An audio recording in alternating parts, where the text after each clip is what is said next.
नमस्कार साथियों, आप सभी का स्वागत है। आज इस क्लास में हम यूजीसी नेट तीसरी यूनिट का टॉपिक है पहचान, आइडेंटिटी, उसके बारे में चर्चा करेंगे। कुछ ऐसे टॉपिक्स हैं जिनके बारे में बहुत ज्यादा कंटेंट नहीं है और आजकल इनसे ज्यादा क्वेश्चन पूछे जाने लगे हैं, इस वजह से नेट निकलना थोड़ा सा टफ हो गया है। इनसे संबंधित जो पुस्तकें हैं वो पूछी जा रही है और जिनके बारे में हम सामान्य तौर पे नहीं पढ़ते हैं। इससे पहले एक इंफॉर्मेशन है, हमारा ऐप है सोशियोलॉजी क्लासेस इन हिंदी के नाम से। इसे आप प्ले स्टोर डाउनलोड कर सकते हैं। यहाँ पे इग्नू की बुक्स है, कोटा ओपन है, उत्तराखंड ओपन है कि बुक्स आप डाउनलोड कर सकते हैं। हमने यहाँ पे अपलोड कर रखी है। ये हमारा मोबाइल नंबर है 93 526 27 133। आप व्हाट्सएप से भी कोई जानकारी प्राप्त कर सकते हैं, कॉल करके भी पूछ सकते हैं। किसी भी संबंधित आपकी कोई शंका है तो आप कोशिश हमारी रहती है कि इसका समाधान किया जाए। तो आज हम चर्चा करेंगे इसके बारे में, पहचान जो हमारा टॉपिक तीसरी यूनिट का। तो पहचान का अर्थ एवं परिभाषा, पहचान के विभिन्न प्रकार, इनके जो प्रमुख विचारक हैं उनका योगदान क्या है, वर्गीकरण क्या है इनका, और इनसे संबंधित महत्वपूर्ण पुस्तकें कौन कौन सी है। तो पहली बात आती है कि पहचान क्या है। पहचान, अगर हम किसी से पूछें कि आप कौन हो, मैं कौन हूं, खुद से पूछें या पूछें कि आप कौन हो, तो फिर वो हमारी पहचान हम बताते हैं कि मैं ये हूं। अब आसान नहीं है इतना चयन करना। अगर मैं आपसे क्वेश्चन पूछूं 10 लोगों से कि आप कौन हैं, तो एक व्यक्ति कहेगा कि मैं भारतीय हूं, सारे भारतीय हैं, लेकिन एक ही अपनी पहचान बताएगा, मैं भारतीय हूं। एक कहेगा कि मैं हिंदू हूं, गर्व से कहो कि मैं इस धर्म को मानने वाला हूं। कुछ भी हो सकता है, सिख हो सकता है, जैन हो सकता है, बौद्ध हो सकता है, इस्लाम हो सकता है, कुछ भी है। कोई अपनी जाति के बारे में बताएगा। कोई अगर आध्यात्मिक प्रवृत्ति का व्यक्ति है तो वो क्या कहेगा कि मैं एक पवित्र आत्मा हूं। तो इस प्रकार से अलग अलग बातें बताई जाएगी। तो यानी पहचान एक बहुआयामी प्रक्रिया है, इसके बहुत सारे आयाम हैं और इसको समझना आसान नहीं है, बहुत जटिल है। और आजकल पहचान के प्रति लोग इतने जागरूक हो रहे हैं कि उनकी वजह से देशों के अंदर तनाव उत्पन्न हो रहा है। एक देश के अंदर सांप्रदायिक दंगे भड़क रहे हैं, जातीय दंगे भड़क रहे हैं, नर जातीयता की भावना घर कर रही है।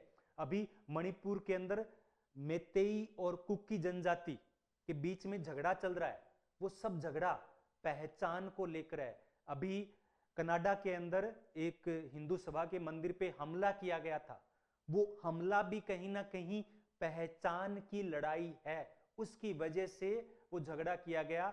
आज भाषा के आधार पर, क्षेत्र के आधार पर, धर्म के आधार पर, जाति के आधार पर, नरजाति के आधार पर, परजाति के आधार पर अलग अलग पहचान है वो उभर कर आ रही है। और उनकी वजह से कुछ सकारात्मक परिणाम भी मिलते हैं, कुछ नकारात्मक भी मिलते हैं। पहचान व्यक्तिगत भी हो सकती है, सामाजिक भी हो सकती है, सांस्कृतिक भी हो सकती है। तो पहचान एक खोज है जिसमें व्यक्ति अपने आप की छवि को खोजता है कि मैं कौन हूं, और या दूसरों की छवि को भी वो देखता है कि कौन है। तो इसमें सामाजिक, सांस्कृतिक और व्यक्तिगत तत्व है वो होते हैं, केवल व्यक्तिगत नहीं होती है पहचान, केवल व्यक्तिगत नहीं होती है। पहचान व्यक्तिगत कैसे होगी? जब कोई बोलता है कि मैं इस देश का नागरिक हूं, तो क्या देश उसका व्यक्तिगत है? मैं इस जाति का हूं, क्या जाति उसकी व्यक्तिगत है? धर्म क्या व्यक्तिगत है? कुछ भी नहीं है। सब सामाजिक, सांस्कृतिक और व्यक्तिगत तत्व से मिलकर पहचान का निर्माण होता है। तो ये व्यक्तिगत अनुभव नहीं होकर ये जाति, धर्म, लिंग, प्रजाति सब से मिलकर एक व्यक्ति की पहचान आकार लेती है। और इसके माध्यम से व्यक्ति अपनी सामाजिक भूमिका खोजता है, अपने अस्तित्व की पहचान है वो करता है। समाजशास्त्र में पहचान है वो बहुत पुरानी अवधारणा नहीं है। अगर हम समाजशास्त्र या किसी भी प्रकार के विज्ञान में देखें तो 1950 से पहले या 30 से पहले तो कोई विश्लेषण मिलता ही नहीं है। सर्वप्रथम समाजशास्त्र के अंदर 1950 के दशक में 1950 के दशक में एरिक्सन ने सर्वप्रथम पहचान शब्दावली अवधारणा का प्रयोग है वो किया था। कब किया? 1950 के दशक में एरिक्सन ने। और अगर हम इसकी बात करें, अगर लैंग्वेज के तौर पे बात करें, तो ये आइडेंटिटी है वो लैटिन जो एक शब्दावली है आइडेम, आइडेम से इसकी उत्पत्ति मानी जाती है। तो आइडेंटिटी क्या है, पहचान क्या है? पहचान किसी व्यक्ति अथवा किसी वस्तु का सभी परिस्थितियों एवं समय एक जैसे बने रहना है, एक जैसे बने रहना है। ये एक महत्वपूर्ण शब्दावली है कि एक जैसे कैसे बने रह सकते हैं। पहचान का निर्माण कब होता है? जब एक जैसे बने रहने का होता है। अगर जैसे मैं बोलता हूं कि मैं भारतीय हूं, तो ये मेरी पहचान हो गई, लेकिन मैं आज इस देश का नागरिक हूं, 2 महीने बाद में दूसरे देश का नागरिक, तीसरे देश में, चौथे देश में मैं अपनी नागरिकता हर दूसरे चौथे महीने बदल लेता हूं। तो फिर मेरी पहचान है वो एक देश के तौर पे नहीं होगी। अगर कोई धर्म बदलता है तो उसकी धर्म के आधार पर नहीं होगी। तो पहचान तब बनती है जब एक लंबे समय तक एक प्रकार का व्यक्तित्व धारण कोई व्यक्ति करता है तो व्यक्तित्व होता है। अगर वो सामाजिक परिस्थितियों में रहता है तो उसकी सामाजिक पहचान बनती है। अगर वो राष्ट्रीयता को लिए होता है तो उसकी राष्ट्रीय पहचान बनती है। लेकिन निरंतर एक जैसा बना रहना जरूरी है। तो अगर हम निजी तौर पर भी देखें तो भी वही व्यक्ति बने रहना जो है, तो व्यक्तित्व की निरंतरता से ही पहचान का निर्माण होता है। व्यक्तित्व हम बोलते हैं ना कि उसकी पहचान क्या है, वो बहुत झगड़ालू व्यक्ति का है, वो बड़ी शांतप्रिय आदमी है, वो धार्मिक आदमी है, वो आध्यात्मिक आदमी है, क्योंकि वो लंबे समय तक उस में रहा है, तब उसकी जाकर पहचान है वो डेवलप हुई है। तो एरिक्सन क्या कहते हैं कि पहचान है वो सांप्रदायिक संस्कृति के मूल में है। सांप्रदायिक संस्कृति ही मूल तत्व है जिससे पहचान रूपी कमल खिलता है। ये सांप्रदायिक संस्कृति है, ये कीचड़ है, और पहचान कमल है जो इसमें खिलता है। खाद बीज है वो यहां से इसको प्राप्त हो रहा है। तो इन्होंने अमेरिकी पहचान का अध्ययन किया था, और ये जो इनके विचार थे ये प्रभावित थे अन्ना फ्रेड से। फ्रीडम था, तो इसमें जो इनका एक लेख था अमेरिकी समाज, तो उससे प्रभावित होकर इन्होंने पहचान के बारे में काफी कुछ लिखा। एक मनोवैज्ञानिक थे, तो ये व्यक्तिगत पहचान की ज्यादा चर्चा करते हैं। राष्ट्रीय पहचान पे भी इन्होंने बात कही, और उन्होंने कहा कि एक व्यक्ति की जो पहचान है वो किशोरावस्था में सबसे अधिक प्रबल होती है। किशोरावस्था में सबसे अधिक प्रबल होती है पहचान की भावना, इसमें किशोरावस्था में। तो एक विकासात्मक कंसेप्ट है पहचान जो निरंतर विकास करता है। और क्योंकि हमने पढ़ा टीनेज के अंदर 13 से 19 तक हम अपनी पहचान के प्रति जागरूक होते। बच्चे की कोई पहचान नहीं होती है, वो उसको नहीं पता कि पहचान नाम की कोई चीज होती है, या वो कोई बड़े ख्वाब भी नहीं देखता है। पहचान होती है कि मैं क्या बनना चाहता हूँ, मैं किस प्रकार का व्यक्तित्व धारण करना चाहता हूँ, मैं कौन सा व्यवसाय अपनाना चाहता हूँ। ये सारे बातें हैं वो किशोरावस्था में सबसे ज्यादा इफेक्ट व्यक्ति पे डालती है, और वो फिर धीरे धीरे उसकी एक पहचान डेवलप होती है कि वो किस पेशे में जा रहा है। वो अपने बारे में ज्यादा सोचता विचारता है, और उसमें कुछ ये संकट की अवस्था भी कहते हैं इसे। तो इसमें पहचान और भ्रम, पहचान और भ्रम, इसे ईगो आइडेंटिटी भी कहते हैं। अहम अपने चरम पे होता है, धीरे धीरे बाद में वो अहम को अपने हिसाब से ढालता है। तो यहाँ फ्रायडवाद, ये फ्रायड से भी प्रभावित है, तो फ्रायडवाद से भी ये प्रभावित रहे हैं। तो इसमें पहचान और भ्रम के संकट आता है कि वास्तविकता क्या है और पहचान किस प्रकार से बनाना चाहता है। तो इसके बाद में व्यक्ति धीरे धीरे खुद को समझने का प्रयास करता है, किशोरावस्था में भ्रम को दूर करने का प्रयास करता है, और उसकी एक पहचान धीरे धीरे आकार लेती है। तो ये कहते हैं कि व्यक्तिगत पहचान अचेतन में, क्योंकि मनोवैज्ञानिक का तो अचेतन की बात करेंगे, गहरे में एक निरंतर और टिकाऊ एक जैसा रहने में है। एक जैसा रहेंगे तभी पहचान है वो डेवलप हो जाएगी।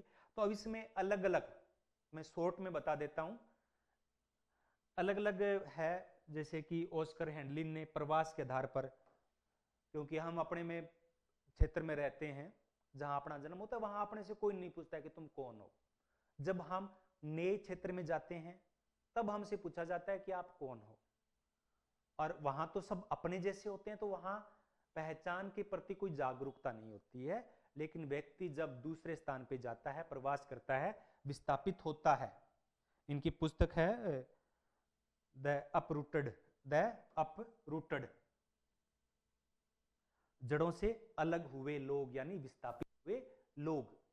एक पेड़ है, उसको विस्थापित कर दिया जाता है। आजकल कला आ गई है कि यहां से उखाड़ कर यहां लगा जाता है, तो ये विस्थापित है। तो इसी प्रकार से मनुष्य अपने मूल स्थान से किसी दूसरे स्थान पे बसता है, तो वहां पे उसके जैसे लोग नहीं मिलेंगे, वहां अलग प्रकार के लोग मिलेंगे।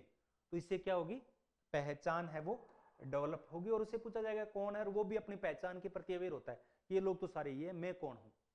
तब वो अपनी पहचान के प्रति जागरूक होता है, और पहचान उसमें फिर बदल भी जाती है, लेकिन आसानी से नहीं, क्योंकि कुछ नई जगह जाता है तो धीरे धीरे बहुत सालों के बाद में उसकी पहचान एक प्रवासी के रूप में हो सकती है।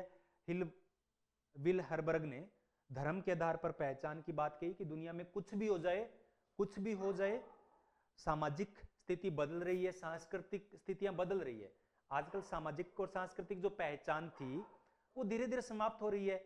हम पहले कौन सा पहनावा पहनते थे, हम कौन सी भाषा का प्रयोग करते थे, हम क्या खाते थे, वो सब बदल गया है। सामाजिकता और सांस्कृतिक पहचान है वो बहुत तेजी से बदल रही है।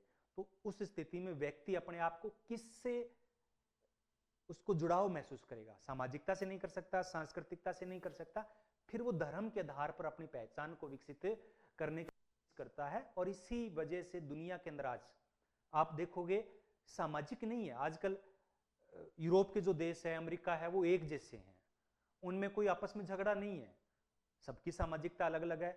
जो जर्मनी के अंदर रीति रिवाज परंपरा है वो आपको फ्रांस में नहीं मिलेगी, फ्रांस वाली इंग्लैंड में नहीं है, अमेरिका में अलग प्रकार की है, लोग बाग अलग है, प्रजातियां भी अलग हो सकती है, लेकिन धर्म ईसाई है।